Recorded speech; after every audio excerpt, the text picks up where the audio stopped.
watchdog group issues a new report detailing billions of dollars spent by Fortune 100 companies to influence Congress in the last 3 years. One America's Jack Posobiec sat down with the CEO of OpenTheBooks to learn more. Tell me about your new report, the federal funding of Fortune 100 companies.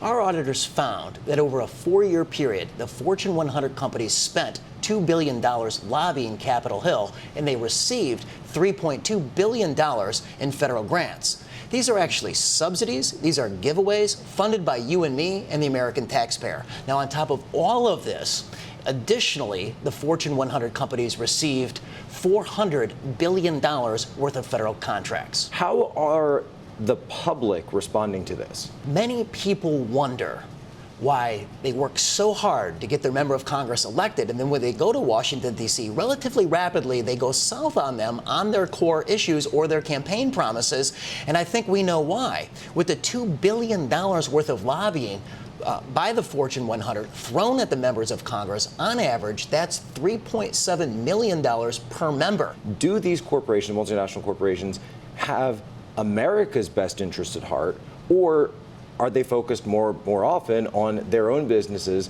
which more and more often these days are worldwide? At its core, what we found is a legalized money laundering scheme.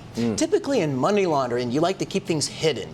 Things are in the darkness. The importance of our report on this issue at OpenTheBooks.com is we have dragged this scheme into the sunshine. Do you envision law or possible new legislation to be able to help the situation?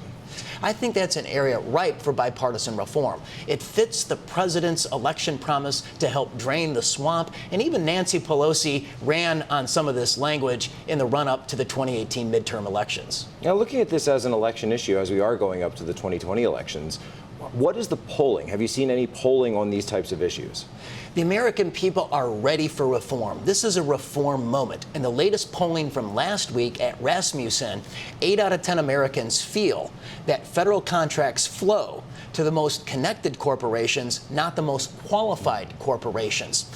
Actually, 9 out of 10 people feel that corruption at the federal level is a significant problem. Who are some of the sort of top offenders of this, would you say? So in the top 10, it's comprised, no surprise, 6 defense contractors and 4 healthcare contractors. You see, big companies, they like big government with big regulation because they have the ability to navigate those rules and dominate the markets. And they use those rules to fence out their smaller and more medium-sized competitors. Incredible. Adam, thank you so much for being on with us today, breaking down this report. I think it's going to be very important as we go into our election, as we really look at opening the books of our own government. Want to see more videos like this?